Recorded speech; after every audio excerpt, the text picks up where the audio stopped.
Dad, are you my father? The old man found the question so amusing that he giggled with his whole body. This induced a spell of coughing, and when he recovered he turned, and with eyes twinkling with happiness, looked straight into the eyes of his daughter. Rather late in the day isn't to ask that question? Yes, Dad, but better late than never. How did you get the doubt in the first place? Rather a long story, Dad. 2 days before Mom died, she called me to her bedside and told me to look after you. He'll be helpless without you, she said. She closed her eyes.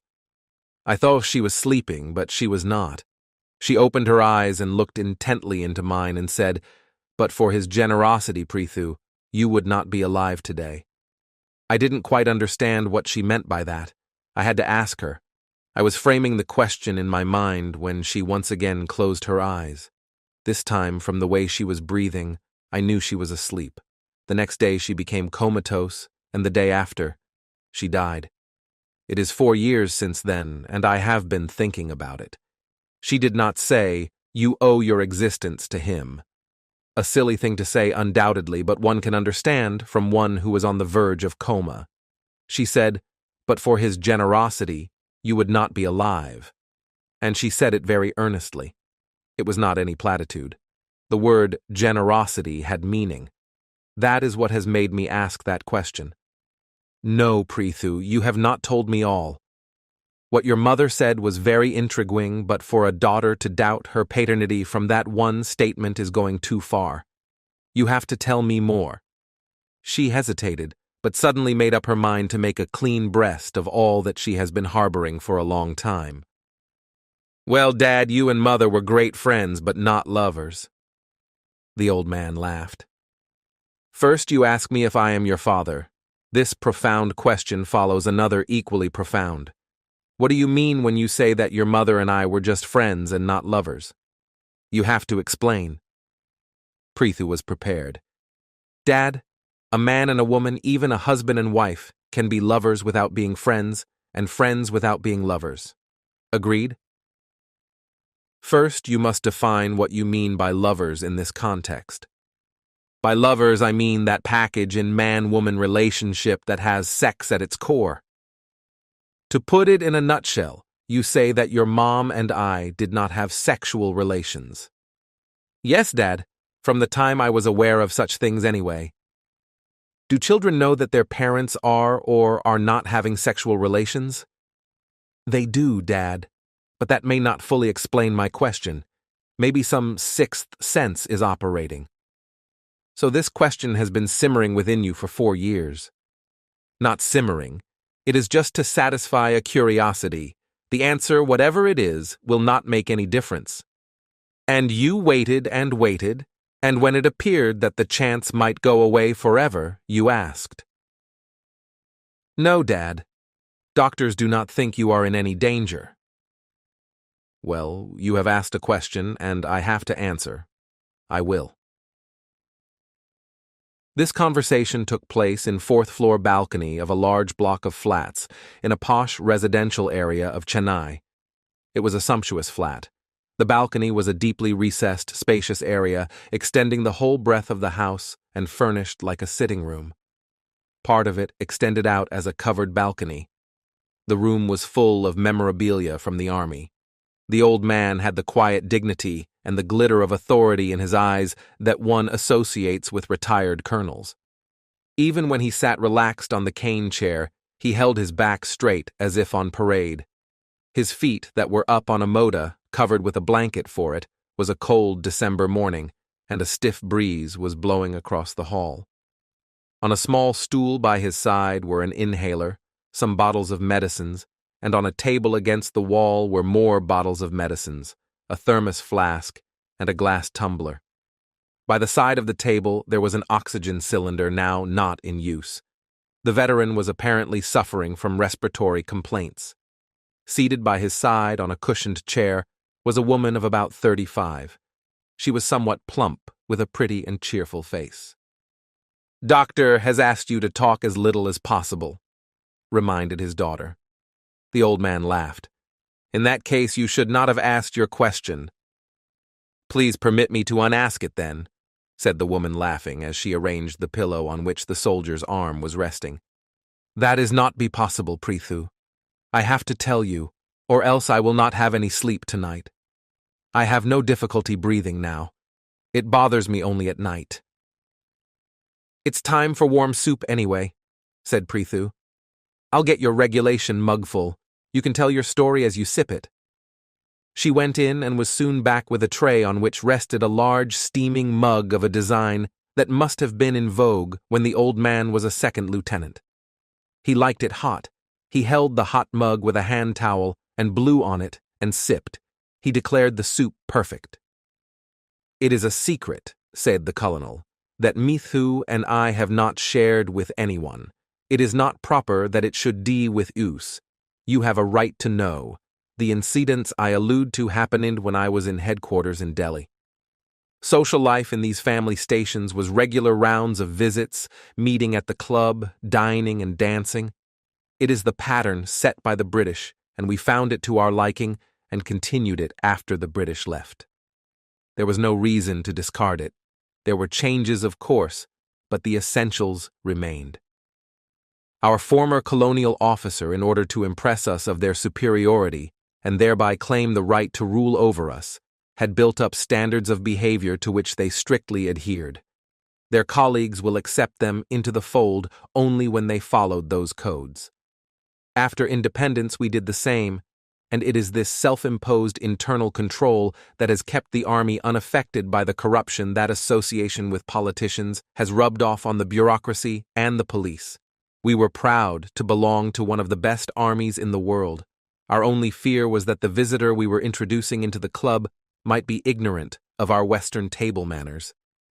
What has all this to do with the question I have asked Dad? Said Prithu, who knew that once her father got into the theme of the greatness of his army, it is not easy to stop him. It has. The crisis in our life might not been solved the way it was had we been civilians. May I go on with the story? Sorry, Dad, for having interrupted. Please continue. Mithu and I were popular members of the club. I was always something in the management of the club, either secretary, or in charge of entertainment, or the billiards room, or some such thing. I was famous for conducting bingo that we called housey. Your mother was an excellent ballroom dancer. Those who were interested in dancing sought your mother for partner. You have not seen her dance, and that is your misfortune. I always got the ball rolling with a sedate round with her and then handed her over to the more accomplished dancers of the club. They lined up for the honor. It was all clean fun. Mom always changed the subject if I asked her about her dancing. Oops. Sorry, Dad, I have interrupted again. Yes. She stopped dancing after she conceived you. I will come to that presently. It was 2 years after our marriage that your grandma broke her thigh bone. Your aunt, who was with her in Bangalore, looked after her. Nowadays, doctors regularly insert pins and screws to fix bones, but 35 years ago, it is not normal practice. But a new doctor had appeared in Bangalore. He inserted a pin into her thigh bone and said she will be home in a week and be able to walk without support in a month's time. It did not happen that way. She developed complications that delayed her discharge from hospital. Your aunt had to go aboard for 3 months, and Mithu agreed to go to Bangalore to look after her mother. Mithu had many friends in Bangalore cantonment, where she had spent many years with her family before her marriage. She had a lot to say about life in Bangalore, where as a guest of her colonel uncle, she had become a popular member of the army station. I had to go on tour and could not meet her for 3 months. Your aunt returned as per her program, and Mithu headed for home. I expected Mithu to be bubbling with excitement as she got out of the train. She was nothing like that. I do not know how best to describe her. Sad? There was a tinge of that. But she was more upset than sad. Misery was the term that came closest to describing her. Bothered about your mom? I asked. No, mother is okay. Are you unwell? Yes, I am unwell. A touch of flu? Maybe, she said. Of course I was disappointed. It was not the type of reunion I had anticipated. Mithu was silent in the car, and as soon as we reached home, she disappeared into the bathroom. It was late for my office. I dressed and came to the dining table. Mithu was still in the bathroom. The cook served me breakfast, and as I was at it, Mithu joined me and nibbled a little of the bread and drank water. It was strange. Mithu, when she had attacks of fever, always wanted me to fuss her. This time she was aloof, as if she did not want my sympathy. "Why not coffee?" I said. "I feel vomitish," she said. I decided to let her get her orientation back. I took my hat and was about to leave when Mithu spoke. "Damu, I have to tell you something," she said. I stopped and turned towards her. "I am with child," she said. She paused, but not long enough for me to react. "I don't think you are the father," she continued. "I am certain you are not the father." I stood dumbstruck. We made eye contact, but it was only for a fraction of a second. She turned away. Tears flowed in torrents. She did not wipe it away, but just allowed it to drip over her chest. "Damu, I am miserable. It was no affair of the heart, just a moment of madness. I wish I was dead." She bent forwards and rested her forehead on her folded arms. I said nothing. I just looked on, and then I left. Luckily, the chauffeur was driving. I do not have any recollection of how I managed in office that day. Mithu did not call, and neither did I. Usually I come home for lunch. That day, I missed lunch. It was about 3 that I felt hungry. I walked to the canteen and took a sandwich and coffee. It was while I was sipping coffee that I knew I had to go home as soon as possible and face the problem square on. When I came back home, your mother was standing near the front door. She was dressed for traveling. 2 suitcases were resting on the front door landing. Mithu had decided to leave. "Where are you going?" I asked. "To Meerut. The job in the college I left when I got married is vacant once again, and the principal said I was welcome to rejoin. I have accepted her offer. I am not going there now. I am going to Missouri, where my schoolmate is a gynecologist. I am having an abortion." She spoke in matter-of-fact tones. "When is your train?" "At 6. I went in and changed. The Indian Army trains its officers to think and act in a crisis. I used my training to good effect. The idea of parting from Mithu forever did not appeal to me. I am sure she also felt that way.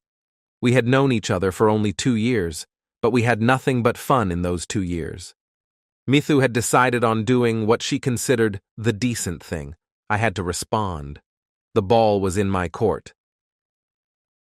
When I came back to the drawing room, Mithu sat in a corner of the sofa moping. "Cancel your ticket, Mithu. We won't decide in a hurry. We will sleep over it for a couple of days, and then we can decide what to do." I carried both the suitcases in and placed them the bedroom. Mithu did not object by word or gesture. I go very early to bed while Mithu watches TV, a novelty in Delhi at that time, and always came to bed after the telecast. I usually keep reading till she joined me. I was in no mood for reading. I slept. When I woke up that night, I did not find Mithu by my side. I went round the house to investigate and found her as I had expected in the guest room. We went about our duties the next day, as if nothing has happened. Mithu must have been weeping her eyes out, for they were red and swollen. We spoke to each other, of course, but not more than what 2 people living in the same house have to. That night again, Mithu spent in the guest room. The 3rd morning, Mithu must have got up early, for when I was back after my early morning jog, she was waiting for me, fully dressed in the drawing room. "The 2 days waiting period is over, Damu. We have to decide soon," she said. "Do you want to leave?" I asked. She shook her head from side to side slowly, and once again tears poured from her eyes, and again she made no effort to wipe it away.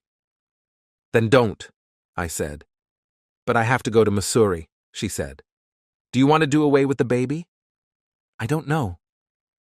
"Think for a moment and say yes or no." "No," she said, "but I have to." "No, you don't have to if you don't want to," I said. Even now, it surprises me that we arrived at a decision on a matter of such importance with just those few words. We never, ever broached the topic again. Mithu remained, and the pregnancy continued. The next 9 months was pure torture. The torturers were our friends in the campus. A stream of visitors descended on our home as soon as the brigadier's wife came to know of your mother's pregnancy and broadcast it. They congratulated me briefly, and then brushed past me to hug and kiss Mithu and pile her with sour things to eat. The next time we went to the club, the secretary in charge of ladies' affairs publicly announced that, as per club rules, Mithu is not to dance. Jokingly, of course, for no such rule existed. Your mother never danced again.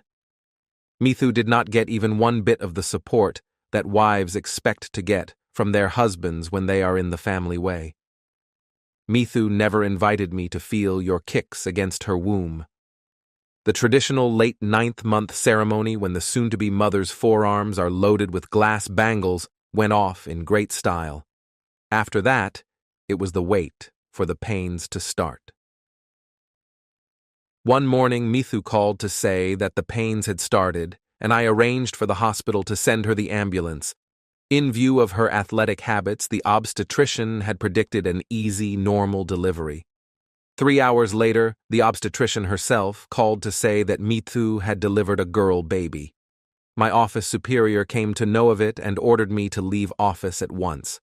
I went to hospital. A senior nurse was waiting for me at the entrance. She took me to see Mithu. I greeted her, and I held her hand, almost the first physical contact I had with her since her arrival back from her mother's place. The nurse then took me to the nursery window and pointed out the cradle in which you were sleeping. I saw no baby, only swaddling clothes. The nurse must have noticed it, for she invited me into the room. I went to the cradle and saw you for the first time. I fell in love with you at once. "May I carry her?" I asked the nurse. She considered the request for a moment. "You can," she said, and in severe tones she added, "No kissing." A student nurse carried you and placed you in my arms. She did not relinquish support to the head. You opened one eye and twisted the opposite angle of the mouth. It was so much like a mischievous wink, and all three of us laughed. I went back to see your mom. I must have had the broadest smile I was capable of when I said to her that you were the cutest baby I had ever seen. She smiled her trademark smile for the first time in many months. You made the home a happy home again. No father was so madly in love with his baby than I was with you. That made your mother very happy too. But our relationship was only through you. I did not have any sexual inclination towards her, and her body language registered no desire for physical intimacy with me. We never spoke about it. Yes, you are right. We are friends, but not lovers. I am sure an average Indian must consider odd, even unbelievable, the way we had overcome the crisis. An average Indian cannot understand, but for an Indian Army officer, such behavior towards women was second nature. When my wife, who herself was from Army background from the days of her grandfather, told me that the child she was bearing was not mine, she was acting in that tradition. She could easily have had an abortion and not told me at all. But she told me first, crack out of the box, and I did what a pucka officer should do, but to our eternal regret, not quite the whole of it. I took her in, I accepted the child as my own, but I accepted my wife back as a friend, but not as my wife. Your mom, notwithstanding her foxtrotting and twisting, was below the surface, a dharma patini, for she accepted her fate without a murmur. Outwardly, we were a made-for-each-other couple, and no parent in the camp doted more on their kid than we did with you.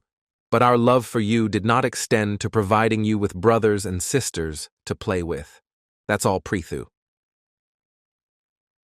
Prithu, who was holding her dad's hand for most of the time, was surprised at the sudden ending of the story.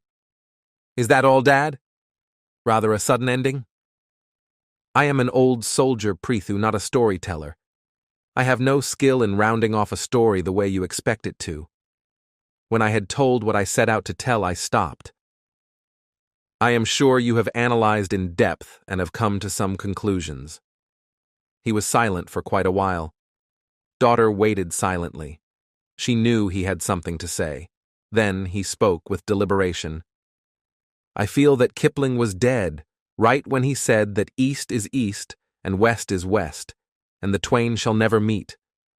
When she told me, she was doing the Western thing, and when I accepted her, I was doing the same. But after that, it was all East. But showering love on another's child is not Eastern. You are wrong there, Prithu. An ancient Tamil proverb says that a man loves his mistress's child born before he knew her more than he loves his own. Father tousled her hair, and daughter kissed him on the forehead,